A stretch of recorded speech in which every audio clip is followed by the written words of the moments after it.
Hello dear students. तो चलिए आज हम अपना टॉपिक स्टार्ट करते हैं, that is refraction of the light. देखिए, रिफ्रैक्शन का मीनिंग है जब लाइट एक मीडियम से किसी दूसरे मीडियम में एंटर करेगी then it will change its path और we can say it will bend. This process is known as a refraction of the light. For example, मान लीजिए यहां पर एयर है और यहां पर वाटर है। जब लाइट की रे एयर से वाटर में ओब्लिकली कुछ इस तरीके से फॉल करेगी, इसको जाना इस रास्ते से चाहिए था but it will change its path. ये थोड़ी सी बेंड हो गई है, यहां जाते हुए लाइट ऐसे बेंड हो गई। तो इसी फिनोमिना का नाम क्या है? Refraction of the light. और देखिए जरा यहां पर, जब भी लाइट जिस मीडियम में ट्रेवल करती है, देखिए मान लीजिए एयर है तो एयर इज अ मीडियम। जब लाइट वाटर के अंदर ट्रेवल कर रही है, here water is a medium, clear. और जिस मीडियम में लाइट की स्पीड लेस होती है, कम होगी, that medium is known as rare medium. और जिस मीडियम में लाइट की स्पीड ज्यादा होती है, उस मीडियम को हम बोलते हैं एक डेंसर मीडियम, क्लियर। तो जब भी लाइट की रे रेयर टू डेंसर जाती है, तो रेयर से डेंसर मीडियम में आते टाइम लाइट की रे क्या होगी? देखिए जरा, रेयर मीडियम में नॉर्मल से दूर थी और डेंसर मीडियम में ये नॉर्मल के क्लोज आ चुकी है लाइट की रे, क्लियर।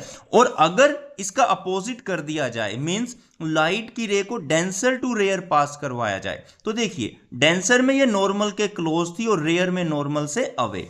यहां दोनों ही केस में एक पॉइंट आपने नोट किया होगा, लाइट की रे रेयर में जब भी होगी वो नॉर्मल से दूर होगी। यहां भी देखिए रेयर में नॉर्मल से दूर थी और डेंसर मीडियम में नॉर्मल के क्लोज होती है, क्लियर। बीच बीच में आप वीडियो को पॉज करके अपने नोट्स को साथ के साथ राइट करते रहें, क्लियर है। तो देखिए जरा ध्यान से, bending of the light ray when it go from one medium to another, that is known as a refraction of the light.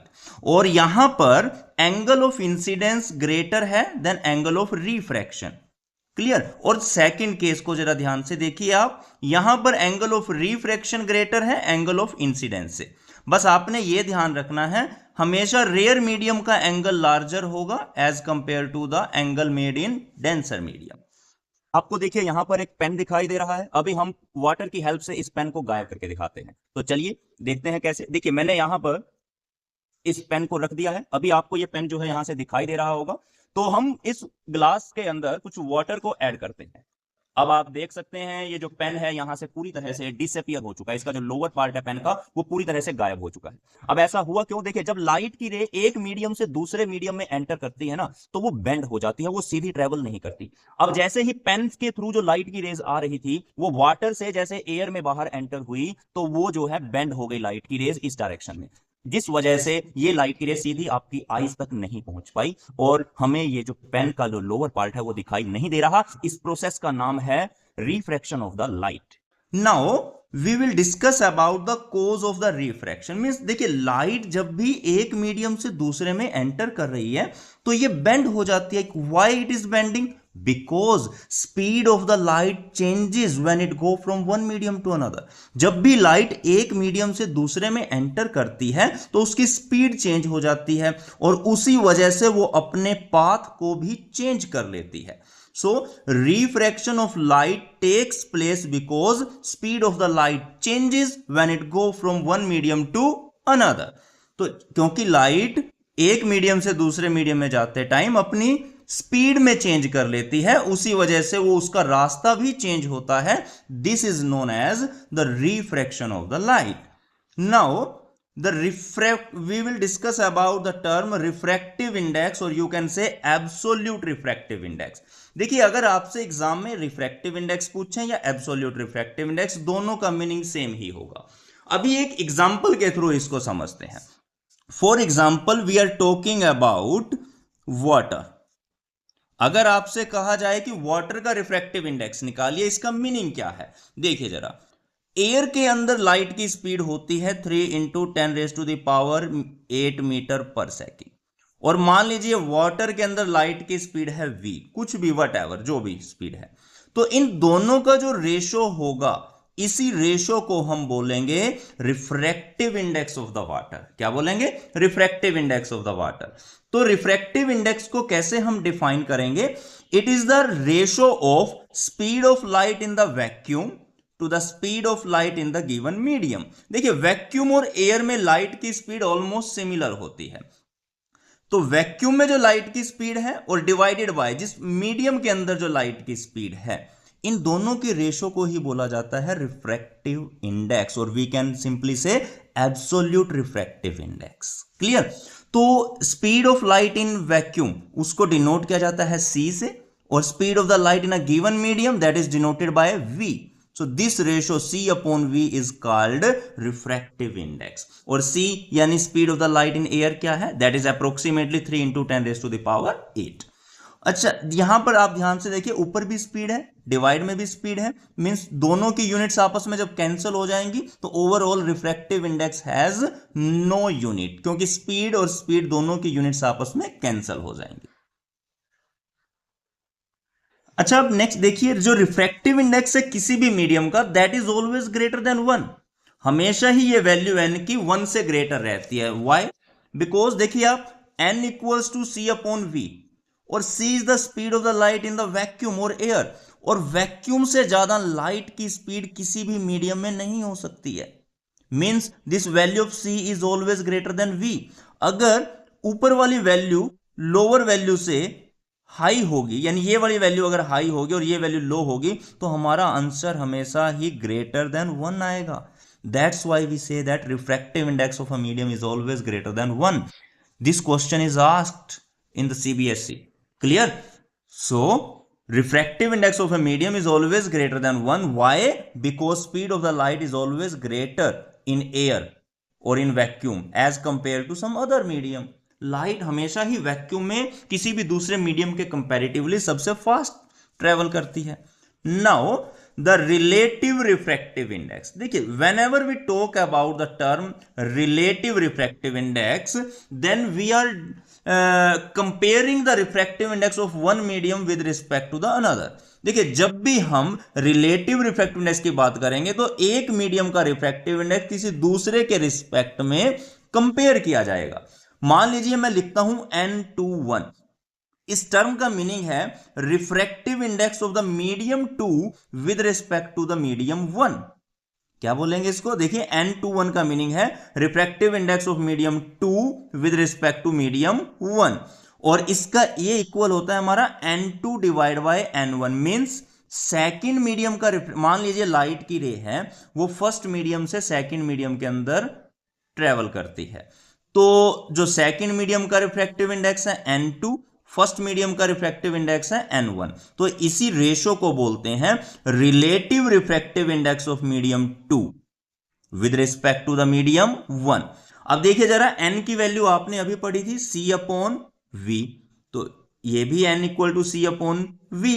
तो सेकंड मीडियम की बात करेंगे तो V2, और जब फर्स्ट मीडियम की बात करेंगे तो V1। C से C कैंसल, तो ये डिवाइड वाला V1 ऊपर आएगा और ये V2 नीचे आ जाएगा। सो N21 equals to N2 bye N1 और V1 बाय V2।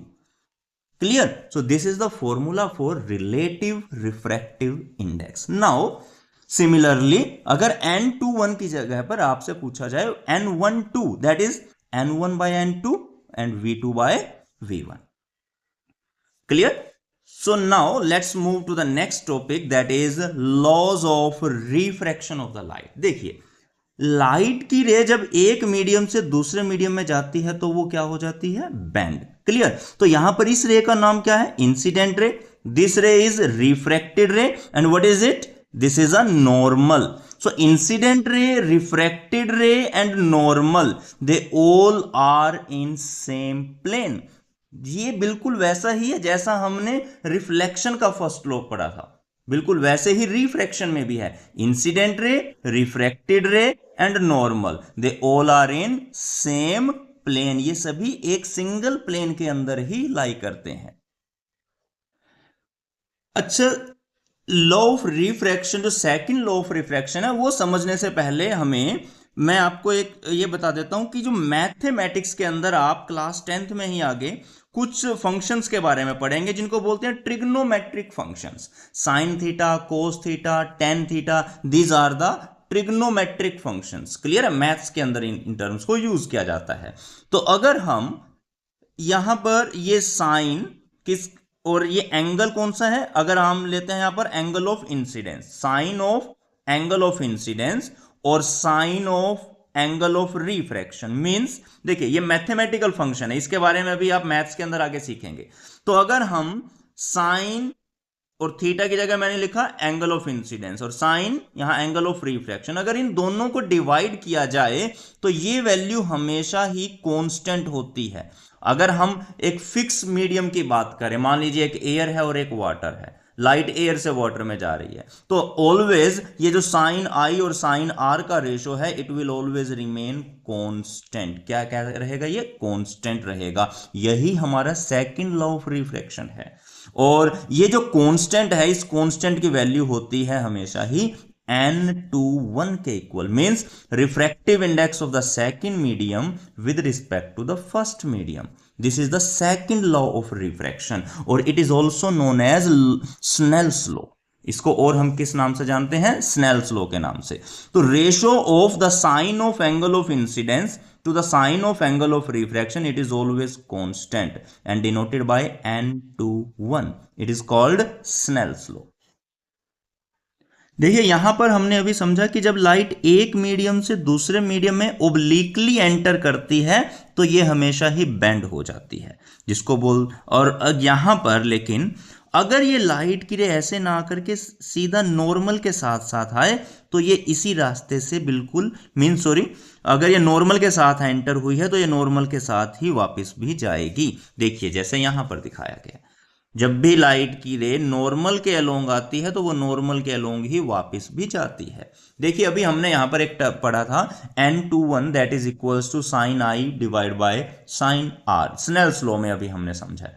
तो साइन आर को मैं अगर इस साइड ले आऊं और ये n/1 यहां ऊपर मल्टीप्लाई में और n/2 यहां डिवाइड में आ जाता है, तो देखिए यहां पर आपको पता है एंगल ऑफ इंसिडेंस कितना है, 0 डिग्री है। तो जब एंगल ऑफ इंसिडेंस 0 होगा तो sine I will also be 0। अगर साइन आई 0 हो गया मेरा तो ये साइन आर ऑटोमेटिकली क्या हो जाएगा, ये भी 0, means angle R is also equals to 0। तो मीन्स लाइट की रे जब भी किसी इस सरफेस के नॉर्मल के साथ आएगी तो ये ऐसे की ऐसे ही वापस भी चले जाएगी, it will not bend. Clear? Now we had discussed about the refractive index, right? तो अभी कौन से फैक्टर हैं जिनके ऊपर ये रिफ्रैक्टिव इंडेक्स हमारा डिपेंड करता है? First, nature of the medium, her medium का नेचर अलग है, उनका रिफ्रैक्टिव इंडेक्स भी अलग है। डेंसिटी ऑफ द मीडियम, अलग अलग मीडियम की डेंसिटी अलग है, जैसे एयर की, वाटर, ऑयल, सभी की, ग्लास, सभी की डेंसिटी अलग है, तो इसीलिए उनका रिफ्रैक्टिव इंडेक्स भी डिफरेंट होगा। नाउ व्हाट, कलर और the wavelength of the light. Clear? अच्छा, हमने अभी जो रिफ्रैक्टिव इंडेक्स पढ़ा है इसका एक्चुअल में मीनिंग है क्या? रिफ्रैक्टिव इंडेक्स एक्चुअली ये कंपेयर करता है स्पीड ऑफ लाइट को, किसी भी दो मीडियम की स्पीड ऑफ लाइट का जो कंपैरिजन है उसको रिफ्रैक्टिव इंडेक्स से रिप्रेजेंट किया जाता है। Clear? Now refractive index through a glass slab. देखिए आपने ग्लास की स्लैब देखी होगी, मान लीजिए हमारे पास एक स्लैब है ग्लास की, तो उसके अंदर जब लाइट एंटर करती है तो वो कैसे बिहेव करती है ये हम एक एक्टिविटी से क्लास में बाद में समझेंगे, लेकिन आज आप यहां पर सिंपली देखिए, जैसे मान लीजिए एयर के से लाइट की रे एक एंटर हुई बाय मेकिंग सम एंगल आई, और ये जैसे ही एंटर करेगी इन द ग्लास, तो ग्लास एक डेंसर मीडियम है और एयर एक रेयर मीडियम है, राइट? तो लाइट को एक्चुअल में जाना तो इस रास्ते के अलोंग था। क्लियर? लेकिन जैसे ये डेंसर मीडियम में आएगी तो ये नॉर्मल के थोड़ा क्लोज आ जाएगी, तो लाइट की रे ऐसे आई और फिर अब देखिए ये ग्लास से एयर में दोबारा आ गई, यानी डेंसर टू रेयर मीडियम दोबारा से जा रही है, तो रेयर मीडियम में फिर नॉर्मल से दूर हो गई। लाइट को इस रास्ते से आना था लेकिन ये इधर से गई है, राइट? तो ये इंसिडेंट लाइट की डायरेक्शन ये थी, और जो लाइट बाहर निकली है इसको बोलते हैं एमर्जेंट रे। तो इंसिडेंट रे की डायरेक्शन और एमर्जेंट रे की डायरेक्शन दोनों के बीच में कुछ परपेंडिकुलर डिस्टेंस होता है। This distance is known as lateral shift. क्या बोलते हैं इसको? Lateral shift. अभी क्वेश्चन ये है कि ये लेटरल शिफ्ट किस फैक्टर पे डिपेंड करता है। सबसे पहला तो ये इसकी थिकनेस पर डिपेंड करेगा। ये जो हमारी ग्लास स्लैब है, इसकी थिकनेस जितनी हाई होगी उतनी ही ज्यादा वैल्यू इस लेटरल शिफ्ट की भी मिलेगी। क्लियर। और सेकंड, एंगल ऑफ इंसिडेंस, जितना ज्यादा एंगल ऑफ इंसिडेंस होगा यहां पर उतनी ही ज्यादा वैल्यू इस लेटरल शिफ्ट की भी होगी। And it is directly proportional to angle of incidence, clear? And it is directly proportional to refractive index also. जितना ज्यादा refractive index होगा उतनी ही हाई वैल्यू हमारी lateral shift की होगी, या यूं कहें lateral displacement की होगी।